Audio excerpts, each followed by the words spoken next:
ataupun sholat sunnah, baik fardu ain atau fardu kifayah, semua jenis sholat hukumnya haram. Kalau Anda mengerjakan sholat tahu ada yang batal, belum wudu, sengaja sholat, maka hukumnya haram dan tidak sah. Ya, haramnya kenapa? Li'annahu talahuk bil ibadah fasidah, karena dia main-main dengan ibadah. Jadi nggak boleh. Makanya hati-hati kalau seandainya kita masuk shaf, sholat berjamaah, terus kita kentut karena takut ketahuan, terusin aja deh, pura-pura deh, terusin aja, ikut rukuk, ikut sujud. Ini haram tuh, nggak boleh. Kalau kentut keluar, tapi saya terketahuan, Ustaz, malu. Antum diajarkan sama para ulama, keluarlah dengan cara seperti orang yang sedang ru'ah, sedang mimisan. Ya, jadi dengan kuping walau terkesan hidungnya berdarah. Nah, keluar. Kira-kira kalau utara, ya. Itu diajarin ulama begitu. Coba kalau mengaji tahu ya gitu tuh ya. Tahu ilmunya. Ya, tapi itu orang nggak tahu kalau mimisan. Nah, butuh lagi lanjutkan nanti berjamaah kalau masih dapat. Ya, jadi jangan kita ibadah tapi kita tahu itu nggak boleh. Ya. Atau misalnya orang yang di tengah-tengah sholat dia sadar, aduh, saya batalnya nggak ingat. Ya, udah keluar. Jangan diterusin. Berarti dia sadar kalau dia tidak punya wudu dan ya wudu sholatnya tidak sah. Ya.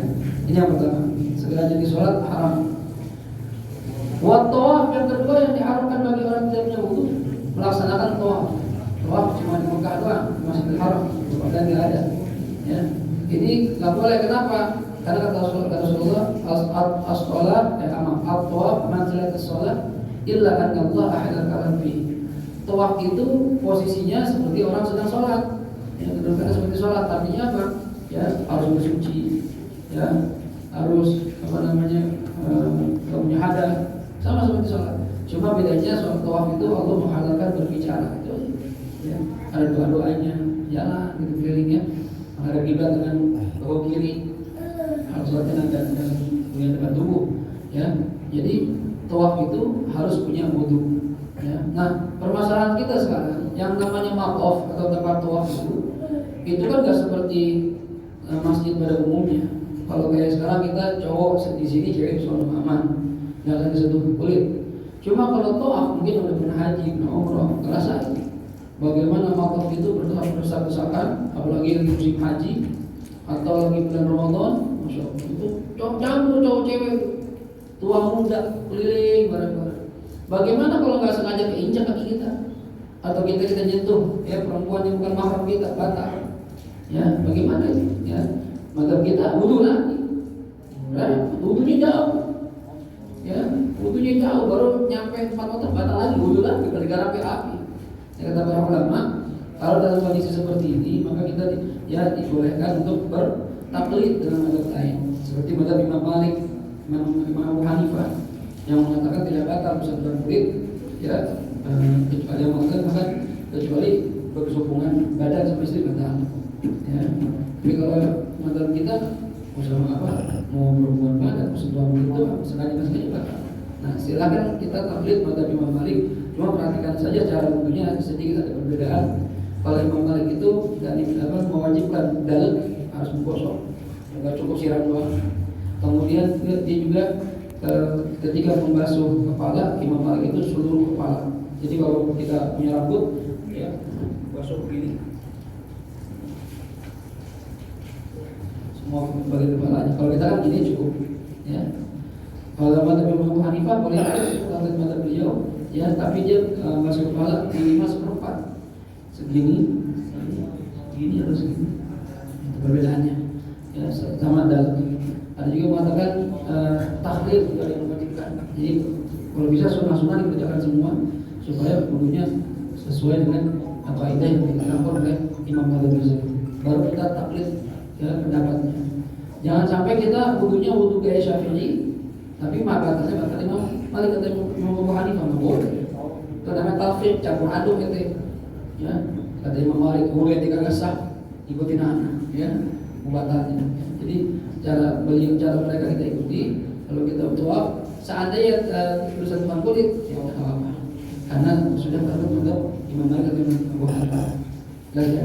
Itu dalam kondisi seperti itu boleh. Nah, apa tak boleh? Baik. Kemudian memasuk mushaf. Yang ketiga adalah menyentuh mushaf. Nggak boleh ini misalnya Al-Quran, mushaf. Mushaf itu apa sih? Ya, ma kutiba fil Quran. Ya, sesuatu yang ditulis di atasnya itu Al-Quran li'ajlil qiraah, tujuannya untuk dibaca. Ya, kayak itu tuh. Allahu la ilaha illa itu bukan asyhadu la ilaha illallah. Misalkan ada ayat kursi misalkan. Apakah itu mushaf? Ya, kalau memang tujuan untuk dibaca, ya, buat dibaca, ya mushaf. Tapi kalau tujuan untuk tabarruk, ya seperti azimah misalnya, atau tabarruk buat pajangan, ya bukan mushaf. Jadi yang tahu niatnya itu yang nulis. Tapi kalau kita nggak tahu niatnya, lebih baik kalau ada tulisan Al-Quran kita berhati-hati. Ya, apalagi yang jelas-jelas mushaf seperti ini nyentuh aja bang, dengan seluruh bagian tubuh kita. Dengan kalau kemarin kan kalau sentuhan kulit, ya yang bukan kulit, kuku, gigi, rambut. Apakah boleh saat saya pegang Quran, kuku saya panjang nih, begini nih, kena nih, gak kena kulitnya? Haram nggak? Tetap haram. Ya, jadi kalau Quran itu nggak ada perbedaan. Mau kuku, mau kulit, mau rambut, mau kulit beneran, ya semua kita sentuh Al-Quran hukumnya haram. Tidak boleh kalau kita tidak punya wudu. Ya, kecuali misalnya untuk menyelamatkan Al-Quran. Misalnya kita nyampein Al-Quran di jalanan, takut diinjek-injek orang, penulis mobil, untuk memulihkan Al-Quran. Saya Ustaz kalau wudu dulu keburu habis Al-Quran. Ya, saya batal nih. Tayamum nggak sempat Ustaz, mau rame. Ya, injek-injek. Nah, kita selamatkan itu Al-Quran, kita taruh di tempat yang aman. Ya, dan taklid itu. Ada yang mengatakan perlu taklid, ada yang bilang enggak. Ada sebagian pendapat ulama mengatakan tidak haram ya menyentuh Al-Quran tanpa wudu. Tapi pendapat sangat syadz katanya, pendapat sangat jarang ini. Jangan diikuti kecuali ya tidak darurat, ketika darurat. Ya, jadi untuk memulihkan Al-Quran kita harus wudu terlebih dahulu. Memegang Al-Quran. Bagian yang mana? Bagian mana aja. Mau bagian kulitnya, covernya, ya, talinya, ya, tali juga dia, talinya. Karena nyambung sama Al-Quran. Bagian yang gak ada tulisan Al-Quran pikir-pikir sama aja. Kita setuju. Ya, kemudian kotaknya Ustaz atau tasnya. Kalau Al-Quran ada di dalamnya, nggak boleh juga. Yang ada Al-Quran pakai kotak. Ya, yang kotak Ustaz. Kalau ada Al-Quran dalam boleh. Ya, nggak boleh. Mau boleh Al-Quran. Ya,